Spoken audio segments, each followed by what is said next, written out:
Buenos días. Hoy el tema a tratar en el espacio del proyecto Segunda República Oriental será el de la soberanía, tanto la nacional como la individual.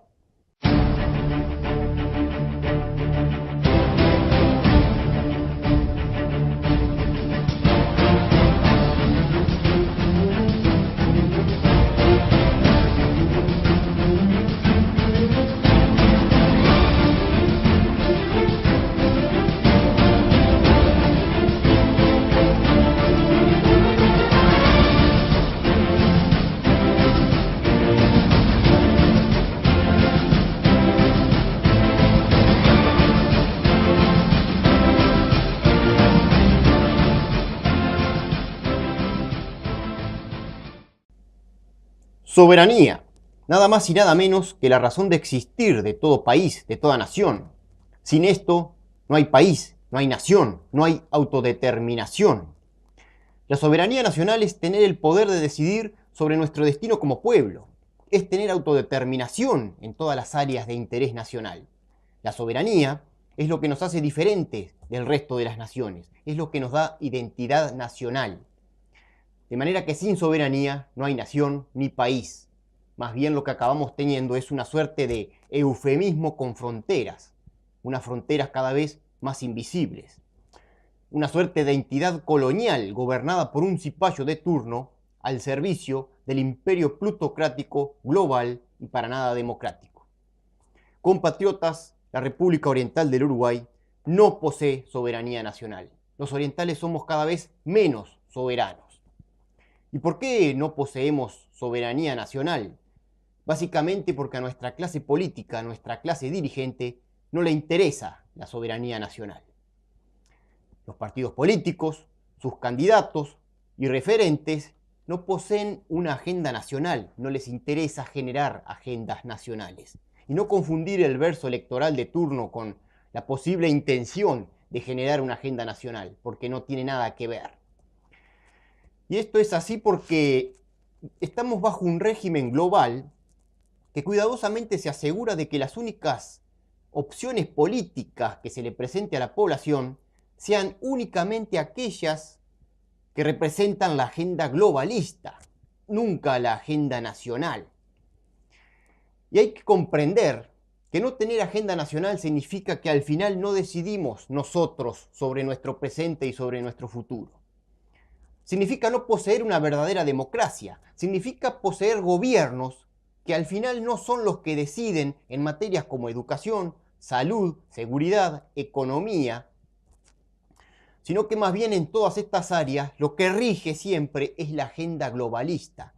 Y estimados compatriotas, a la agenda globalista la deciden un montón de señores muy ricos, elitistas, apátridas, que son los que al final deciden sobre nuestros gobiernos y son los que al final tienen la última palabra sobre nuestro presente y nuestro futuro. Si queremos tener gobiernos que realmente nos representen, es imprescindible tener una agenda nacional, donde el bienestar del pueblo esté priorizado. Es que la agenda nacional no es otra cosa que el plan para mantenernos soberanos dentro de un bienestar digno. Aunque sabemos que la pérdida de soberanía en este país, en el Uruguay, se viene dando desde mediados del siglo XX, habiéndose agravado en la década de los 90, por ejemplo, con la venta del oro, algo que hicieron aquellos blancos y colorados, hay que saber también que en estos últimos 15 años de gobierno frente amplista, las agendas globalistas se han acelerado dramáticamente. Se ha impuesto el aborto, el matrimonio entre personas del mismo sexo, decir que de manera muy fácil, sin mayor resistencia social ni política, muy rápido. Se ha comenzado con la educación sexual de menores en las aulas, se hace una promoción de la homosexualización.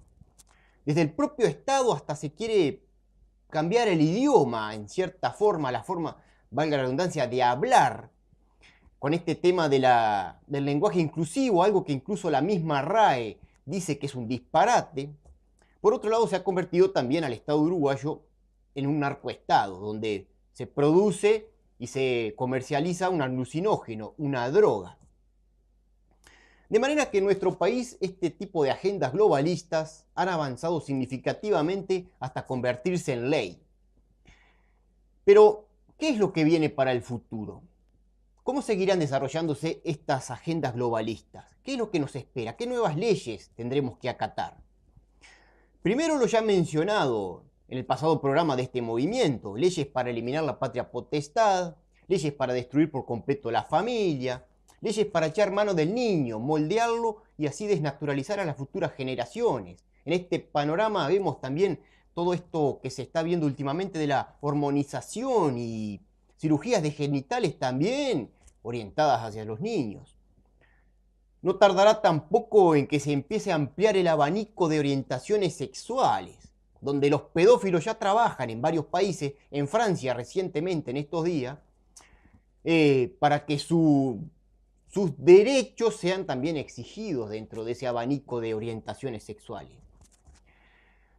Es decir, más ideología de género, más y más ideología de género encima pagada con nuestros impuestos desde nuestro bolsillo. En otro orden, posiblemente también veamos un incremento de este neoembrismo, neofeminismo, que en realidad es un embrismo. El embrismo que vendría a ser la contrapartida femenina al machismo. Veremos el incremento de estos grupitos y movimientos con mucho bombo y mucho poder mediático, que empezarán sin duda a exigir más políticas inclusivas, y empezaremos a oír la famosa frase que ya se oye mucho en Europa, de esa famosa frase que dice discriminación positiva, que básicamente se trata de discriminar al hombre laboralmente para darle más posibilidades a otras minorías, tan solo por un tema de orientación sexual, más nada. Sin duda también veremos cómo se comenzará a hablar de la eutanasia, otro tema que está en boga últimamente y que ya estamos viendo en España. Un tema muy delicado, porque es evidente que la plutocracia gobernante, el elitismo plutocrático, terminó comprendiendo que a los jubilados no los pueden eliminar rebajándole la jubilación, no les da resultado. Ya salió esta mujer, Christine Lagarde, a decir que los viejos viven mucho, que hay que hacer algo, que da pérdida para el sistema. Han comprobado que las rebajas, que aún dejando a los jubilados a vivir en la miseria, aún así no se les mueren. Entonces han empezado a orquestar todo un entramado de derechos y llamar un montón de leguleyos para ver cómo implementar esto de la eutanasia. Aquí en Uruguay seguramente es algo que también comenzaremos a ver. Ya el propio ministro Astori recientemente salió en la prensa mencionando que el próximo gobierno tendrá, le guste o no le guste, que cambiar la edad de jubilación. Es decir, seguramente aumentar la edad de jubilación para que los viejos se mueran antes y estén menos años cobrando y salga más barato. La bajada de línea del Fondo Monetario Internacional de todo este año pasado permanentemente a todos los gobiernos fue esa, que los viejos viven mucho, para decirlo duro y fuerte. Luego, en materia de idiotización crónica de la población, seguramente también vamos a ver un incremento en esa área. Y estoy hablando en el tema de la narcotización de la juventud. Ya vimos cuando Tabaré Vázquez, el actual presidente de este país, sin ningún pelo en la lengua, sin con mucho desparpajo, dijo que él consideraba una posibilidad viable llegar en el futuro a legalizar la cocaína. Nos están indicando ahí los pasos que esta gente puede llegar a seguir y que son capaces de seguir. Y el tema de la venta de estupefacientes, de hacer del narcoestado, de que se venda por parte del Estado, de legalizar la droga, no responde solo a generar individuos descerebrados, responde también a hacer el gran negocio. No en vano está George Soros metido en todo esto. Luego tenemos un tema en particular que es el que vamos a tocar más detenidamente en este programa, que es el tema referente a la bancarización. En un futuro cercano, directamente en el próximo gobierno, sin duda, El siguiente paso será la eliminación del dinero físico, del dinero tangible, de la moneda, el billete, para que entienda todo el mundo. Cosa que ya comenzó en una de sus etapas y lo vemos, por ejemplo, en las restricciones del uso de moneda nacional, tanto como extranjera. Por ejemplo, ver el proceso que pasó Suecia, país donde hoy ya no existe el dinero físico, país que pasó por esta misma agenda mucho antes que nosotros, ver el proceso que se ha seguido en Suecia, nos sirve a nosotros aquí para identificar localmente la progresión, el avance y los futuros pasos de esta agenda. Esto es igual en todos los demás temas, siguen una agenda que en algunos países está más avanzado que el nuestro. Debemos de decir que en el tema de ideología de género nosotros tenemos la triste desgracia de decir que somos uno de los países que están en cabeza, entonces es muy difícil a veces identificar los siguientes pasos. Pero lo que advierto con esto es que aquí no estamos adivinando el futuro, ni haciendo futurología, valga la redundancia, no estamos adivinando nada, simplemente estamos observando las mismas agendas que se aplican a nuestro país, observando en otros países donde está más avanzada. Por algo son agendas globalistas, porque se aplican en todo el país, en todo el mundo. Sobre el tema de la bancarización, que como dije vamos a detenernos más en detalle. Por supuesto que nosotros desde el proyecto Segunda República Oriental estamos rotundamente en contra de esto. Pero no solo somos contrarios al aspecto de la obligatoriedad de dicha ley, estamos en contra de la bancarización en su todo, independientemente de si se obliga o no. Porque sabemos que el sistema por sí solo tiene herramientas mucho mejores para indirectamente asimilarnos y hacernos acatar, bancarizarnos. La razón de la obligatoriedad responde primero que nada a que quieren hacer el gran negocio, el negocio redondo, como todo. No quiere que se le escape ni el último indio del país con el último peso que tenga en el bolsillo. Y segundo, responde a que somos el eterno experimento social, el país experimento, como ya anunciara Mujica también con tanto desparpajo, que estaba experimentando nada más y nada menos que con el criminal George Soros sobre nuestra sociedad. Y lo decía como si nosotros tuviéramos que sentirnos orgullosos y contentos de ser objeto de experimento de la plutocracia global. De manera que el aspecto de obligatoriedad de la bancarización también en parte responde a un experimento lanzado sobre nuestra sociedad para ver cómo se comporta la población ante la implementación de una de sus agendas, pero de manera agresiva e inmediata. Desde que la denominada inclusión financiera es ley, desde el año 2015, ya hay casi 1.000.000 de nuevas cuentas bancarias. 1.000.000 de nuevas cuentas bancarias. Flor de negocio para el sistema bancario. Un sistema bancario que otrora estaba en crisis de clientes, crisis de ingresos. Por lo cual Mujica, preocupado durante su gobierno, hizo aquella rebaja a las compras con tarjeta de crédito, rebaja del IVA a las compras con tarjeta de crédito para inyectarle dinero al banco. Lo curioso en esto es ver a un elemento como Mujica haciendo esto, es decir, un tipo que en su momento fue capaz de alzarse en armas contra el gobierno, contra el Estado, justamente contra el capitalismo y el neoliberalismo y todo ese tema que siempre fue su bandera como Tupamaro, y luego como gobernante, como presidente, acaba favoreciendo la usura financiera. Es curioso, pero es sabido que estas cosas siempre pasan. En el año 2017 entró en vigencia una modificación de esta ley de inclusión financiera que prohíbe a los comercios establecer mínimos para la aceptación de tarjetas de débito o instrumento de dinero electrónico. La gente está obligada a usar tarjetas, obligada a darle vida a la usura bancaria, que cobra una comisión muy jugosa según los aranceles que ellos mismos han impuesto. En este tema de la denominada inclusión financiera, ya se está viendo los pasos que siguen.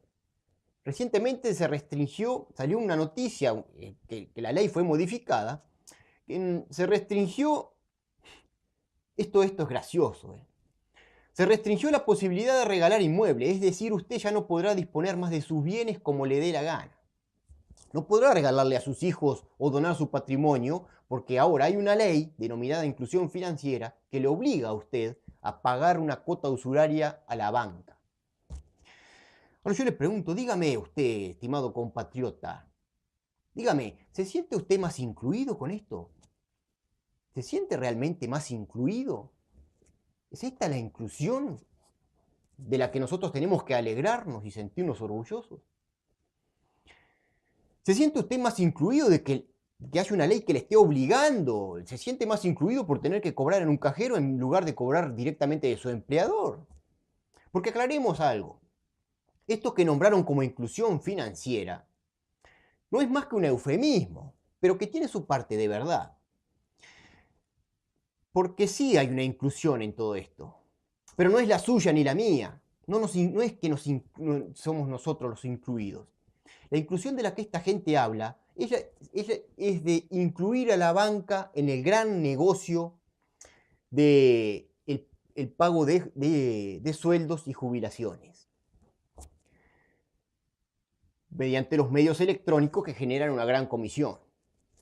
Por lo que obligar a la gente para estos gobernantes le es indispensable para que el negocio sea redondo, pero la inclusión de la que esta gente habla es de incluir a la banca en el negocio de sueldos y jubilaciones. Nosotros, si se quiere, la única inclusión el único aspecto en donde se nos incluye es como recurso. Somos incluidos en esta ley como el recurso de las finanzas y la banca internacional, porque no es solo de estatal esto.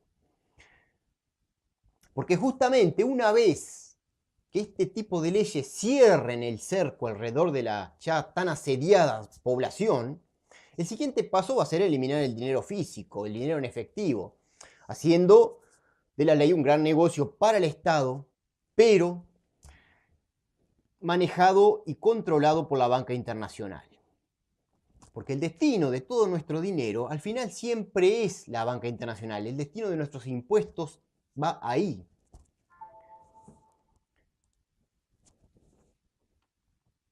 Es un gran negocio que también es una efectiva manera de controlar a la población. Y aquí entramos en otro de los aspectos de esto de la bancarización, de la obligatoriedad. Porque piense usted que si mañana usted está en desacuerdo con algo del Estado, del gobierno, si usted mañana directamente piensa por fuera de lo políticamente correcto o directamente piensa, el sistema podrá cortar su cuenta bancaria, es decir, de donde usted vive.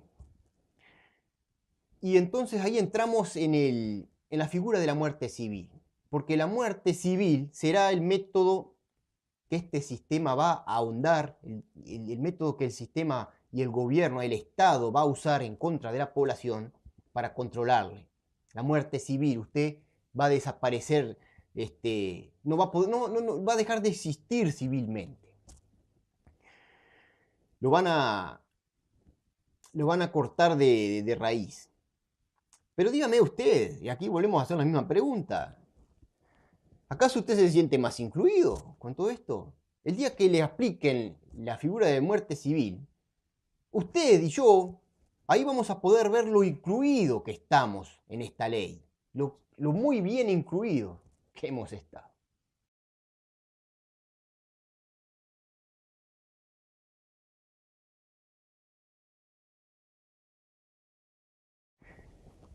Y ante todo esto, yo les conmino a usted, estimado compatriota, a que se acerque al candidato de su partido político, a los referentes de su partido político, y le pregunte qué opina sobre todo este panorama, qué opina sobre la soberanía económica, qué opina sobre la moneda soberana, uno de los pilares de nuestro proyecto Segunda República.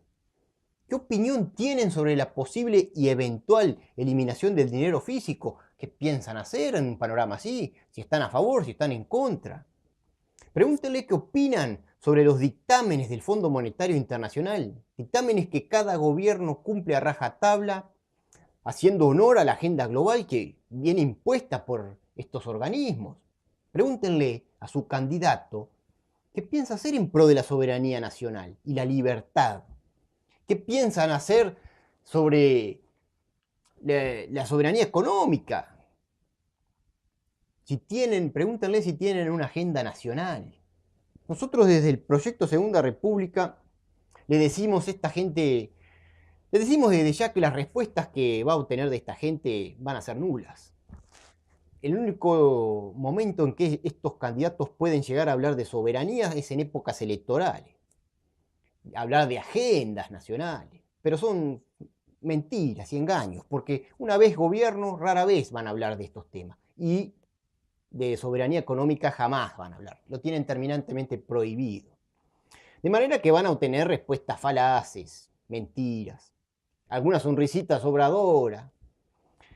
Lo van a esquivar o incluso le van a decir conspiranoico. Porque esta gente, no es un ignorante, directamente es cómplice y sabe que su carrera, su puesto, su desempeño en la política se lo debe no al pueblo oriental, sino que a un globalismo plutocrático. Los partidos políticos hoy en día están cooptados por el globalismo. De manera que esta clase de políticos están solo para el cuento electoral. Son gobernantes dedicados exclusivamente a estar en pro de la agenda globalista. Ellos no están para protegernos y darnos soberanía, sino que están para conseguir el beneplácito del sistema. Son expertos en convencer a la gente de lo buenas que son las migajas que nos caen de la mesa, de la alta mesa, de las inversiones extranjeras y los grandes negocios que se mandan. Negocios e inversiones que nos presentan a nosotros como progresismo, como progreso. En un mundo que se globalizó en base al capitalismo, la soberanía económica es un tabú, es lo primero a eliminar, socavando a su vez la libertad individual y la autodeterminación de las naciones.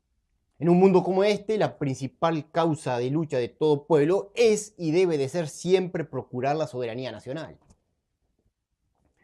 Porque sin soberanía no hay justicia, sin soberanía no hay identidad, sin soberanía no hay nación, no hay patria, sin soberanía no hay nada. Entonces, en un mundo que se rige por el dinero, por el poder que éste da, es imprescindible resaltar y tener presente los valores éticos y morales, como una medida para contrarrestar ese poder omnímodo y sin más valor que el material, un poder que tiene cooptado y corrompido a la clase política. Para rescatar a nuestra sociedad del hedonismo, la obnubilación, es decir, de la dificultad de comprender, de identificar la raíz real del problema, es necesario tener un Estado que, además de velar por el bienestar físico de los ciudadanos, promueva también el bienestar moral y espiritual de la población. La corrupción, el tráfico de influencia, los sobrecostos, todo este tipo de cúmulo de delitos solo se puede combatir con este tipo de, resaltando los valores éticos y morales. Valores que no poseen nuestros actuales gobernantes, y eso con toda evidencia. Basta ver cómo se enriquecen ellos, sus hijos, sus mujeres. El hijo de presidente Tabaré Vázquez es el principal beneficiario de dudosos negocios como en el Bro, Antel, en Venezuela. La mujer del señor ministro Astoria, su secretaria. Tenemos un ex vicepresidente procesado por peculado, es decir, por corrupción, por malversación de fondos públicos. Partiendo de la base de recuperar y promover los valores éticos en nuestra clase dirigente, es desde donde luego proponemos abordar punto a punto las áreas en donde ya no tenemos poder de decisión soberano. Porque de nada nos sirve tener De nada nos sirve tener grandes medios materiales, tecnológicos, de nada nos serviría tener, en llegado un caso, unas grandes fuerzas armadas, si luego a todos estos medios, a los medios tecnológicos, a todas estas facilidades que podamos tener, acaban siendo manejadas por gente corrompible, entonces al final quedamos en la misma. De esto se trata de que los hombres y mujeres que manejen estos medios no sean cipayos, sino que sean verdaderos nacionalistas en pro de la soberanía nacional. Un traidor, un cipayo, un corrupto jamás será garante de la soberanía. Un nacionalista sí. Hoy en día, quienes apoyan al partido gobernante del Frente Amplio prefieren hablar de Venezuela, de Guatemala, antes de hablar de la realidad del Uruguay. Porque ellos saben que la realidad del Uruguay es lamentable y es lamentable por producto de su propio partido gobernante. Sienten vergüenza y rechazo hasta por gran parte de sus referentes políticos, de sus propios candidatos. No encuentran un candidato hoy en día, pero no un candidato como la gente, sino un candidato que no haya estado mezclado en algún, que no haya pasado por un juzgado. Pero sin embargo, esta gente sigue refugiada en su famoso eslogan: no importa, hay que apoyar el proyecto del Frente Amplio. No importa el candidato, hay que seguir apoyando el proyecto del Frente Amplio. Pero yo les pregunto a esta gente, ¿de qué proyecto me hablan? ¿Del proyecto del acomodo? ¿Del proyecto de la permanencia del clan y sus negocios a todos los niveles? ¿De ese proyecto me hablan? La soberanía nacional ya no existe, como dije. En este país, en la República Oriental del Uruguay, no somos soberanos. Por eso vivimos a merced de la agenda global, con leyes como esta, donde ya no somos dueños de nada, ni de nuestro destino. La agenda global, primero, socavó nuestra soberanía nacional. Mediante la soberanía económica nos ha atrapado en todo, nos ha quitado soberanía nacional. Pero ahora van a por nuestra soberanía individual, otro de los puntos que resaltamos desde el proyecto Segunda República. La filosofía del proyecto Segunda República aboga por la soberanía individual, porque entendemos que sin soberanía individual no puede haber soberanía nacional. Esta gente va por nuestra soberanía nacional individual ahora con leyes como la bancarización. De manera que para resistir a esto, es la razón por la que se ha creado el proyecto Segunda República Oriental, para resistir estas agendas globalistas que se nos imponen desde fuera, para presentar la opción soberanista en un país donde no existe, en contrapartida a todas esas demás opciones globalistas de los demás partidos, para instalar en el país la agenda nacional, la agenda de la soberanía nacional. Para eso es que se ha conformado el proyecto Segunda República Oriental.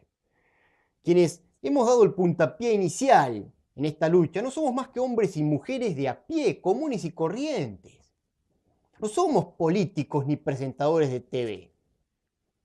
Pero es que la resistencia es así como se conforma. Las resistencias se conforman así, con la gente de abajo, con la gente común. Los que hemos iniciado esto comprendemos que estamos en épocas decisivas, donde se dirime nada más y nada menos que la existencia de nuestra nación como país soberano e independiente. Desde el proyecto Segunda República Oriental defendemos no solo la soberanía nacional, como dije, también la soberanía individual, ya que sin soberanía individual no hay soberanía nacional. Cuando nos gobierna un esclavo de la necesidad y la ambición personal, que le rebaja y le elimina los valores éticos convirtiéndolo en un corrupto, al final, cuando nos gobierna una persona así, todo el pueblo acaba siendo también un esclavo de la corrupción y de la degradación moral y de la ambición personal de los gobernantes. Poseer soberanía individual significa no estar al servicio del mejor postor, ni poner al país entero al servicio de la necesidad, algo que ya nos advirtiera nuestro máximo prócer hace 200 años.